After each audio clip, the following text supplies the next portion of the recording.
Hey guys, and welcome to the video. In this video, we're going to be discussing the latest and lowest grossing movie in the Transformers franchise, Rise of the Beasts.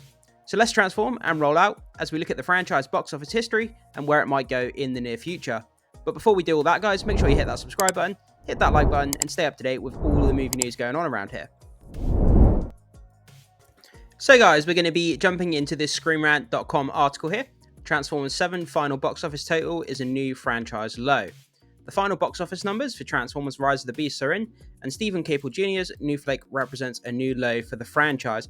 Yeah, so everyone knows that Transformers has kind of not got the best reputation. That's the that's the best way of putting it lightly. Obviously, during the height of the franchise, it was making over $1 billion a film. People were still bashing on it slightly, but it was that kind of turn your brain off popcorn flicks. And the last few films, people enjoy Bumblebee, but the last few films in the mainline franchise, before the soft reboot of Bumblebee, people really didn't like it. People fell off the Transformers franchise, and I guess they struggled to get it back on track now. But I thought this movie was good. I thought it was okay. I didn't think it was the best thing I've ever seen. I understand what they were going for, and I think they have a foundation that they could build on going forward, especially with the G.I. Joe crossover. But anyway, guys, so let's jump into this and see what this article has to say. So, Transformers Rise of the Beast, the lowest grossing film in the franchise, earning only $436 million worldwide at the box office. The disappointing box office raises questions about the future of the Transformers franchise and its plans for a G.I. Joe crossover. The film's director, Stephen Caple Jr., has expressed interest in directing a sequel, but one hasn't been confirmed yet. Ensuring future franchise success might mean working with lower budgets like Bumblebee did in 2018.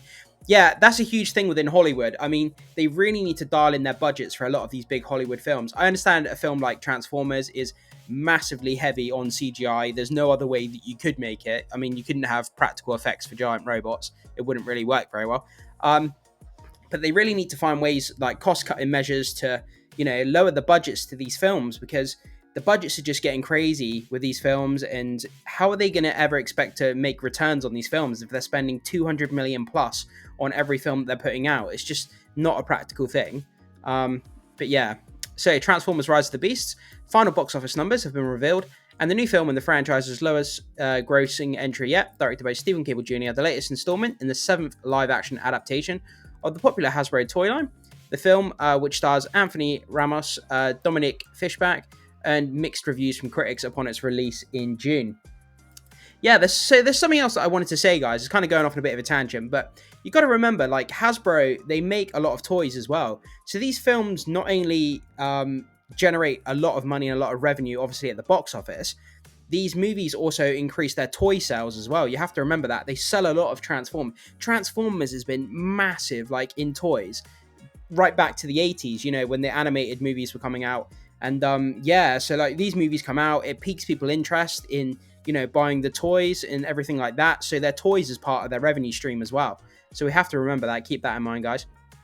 So now a new report from Slash Film reveals Transformers Rise of the Beast box office totals have a film earning only $436 million. They say only $436 million, but there's a lot of films that never ever achieve near that number. I understand for a Transformers film, when you correlate it against their highest performing movies, over $1 billion a film, I get why they say it's low. But just bear in mind, guys, there are a lot of films that would kill to have that box office, million worldwide during its theatrical run, making it the worst performing entry in the franchise. 2018's Bumblebee, which boasts the franchise's lowest production budget of $102 million, takes the second to last spot with $465. The highest grossing Transformers movie remains Transformers Dark of the Moon, which earned a whopping $1.123 billion. Yeah, so it looks like the last two films have literally dropped 2/3 in revenue. So that's quite a significant drop when you think about it. From 1.1 billion down to 400 million. That's nearly, 2/3 of the box office gone. Will they be able to build that box office back up over time if they can show the audience that they're willing to put effort and, quality back into the Transformers franchise? Can they revitalize it and bring that box office back up? Because I believe that these movies have a solid foundation to be something great. And I think that they'll keep going with another couple of films, because they know that there's still box office there and they're not going to leave money on the table. So will Rise of the Beasts box office affect Transformers' future? Like I was just saying, guys, I don't think so. They know that there's money still left on the table to be made with this franchise. I just hope that they try and heighten the quality, because this franchise deserves it. I think it can be something truly great. With its production budget of 195 million, matching that of Transformers Dark of the Moon, and 436.6 million box office gross is a disappointing result. Slash Film states that the movie very likely didn't even break even at this amount, but it could end up turning a profit due to success on video on demand platforms without breaking even during its theatrical run, or perhaps barely breaking even. However, it is certainly a fair question if plans of the Transformers franchise future will be affected. I mean, yeah, they've brought out 2 films now, and the last 2 films have made 400 million. I mean, if you're an executive, like, guys, just ask yourself this question right now. Jump into the comments and let me know, by the way. Ask yourself this question. You've brought out the last 2 Transformers films, and you've seen that they've both made 400 million roughly at the box office. Do you then go ahead and greenlight another Transformers movie, or do you find another franchise to put your investments into? What would you do with this? Let me know, guys. I'd really be curious to hear what you have to say about that. So, with the box office performance like this, it's clear that the interest in this franchise as a whole is waning. 2017's Transformers The Last Night was considered something of a disappointment financially compared to its predecessors, and it managed to rake in 605.4 million. Although general interest in the franchise isn't what it once was, Paramount was evidently hoping to set up a larger connected universe, with Transformers Rise of the Beast ending, introducing a crossover with the world of G.I. Joe. Yeah, so, I mean, I've been watching a few podcasts over the last, few months since Transformers came out, and there was one thing that someone said on a podcast that I found quite interesting. They were saying, look, what you do is, when you're doing a crossover of 2 separate franchises, you got to take 2 successful franchises and cross them over, which is going to boost the 2 franchises even more.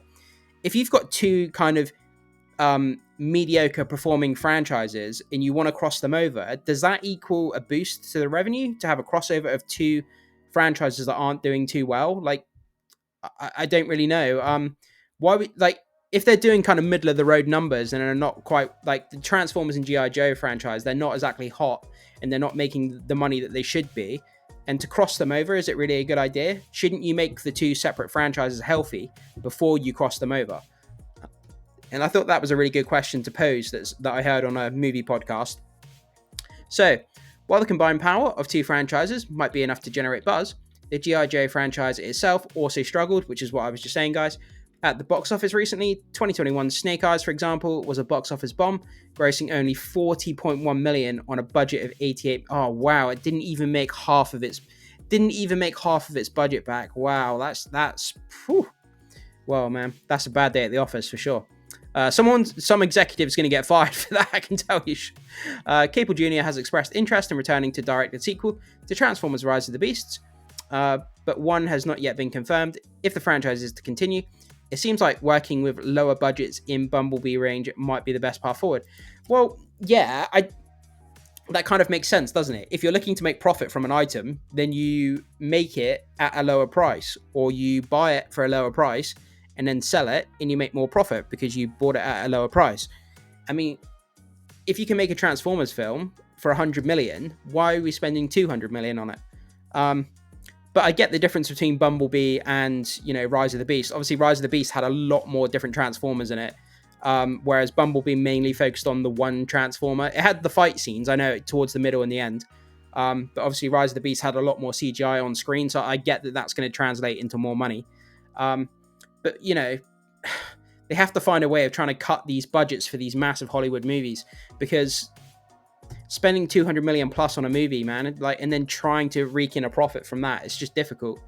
But yeah, guys, so that's kind of where we are with the Transformers franchise. Unfortunately, the first movie was received really, really well, and then a lot of people didn't really like the rest of the films. People obviously enjoyed Bumblebee.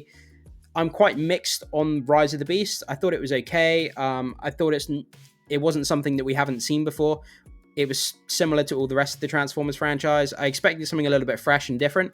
I understand that's what they tried to do with the animal aspect of the Rise of the Beasts. And it was kind of cool to a degree, but there was nothing there that we hadn't really seen before from the franchise. I'll continue to support and go and watch these movies when they come out, because I enjoy the Transformers myself. But yeah, guys, jump into the comment section. Let me know what you think about this, about the Rise of the Beast being the lowest performing in the basically at the box office. And would you continue to support this franchise, or have you kind of fallen off it yourself? Love to know what you think, and I will see you soon.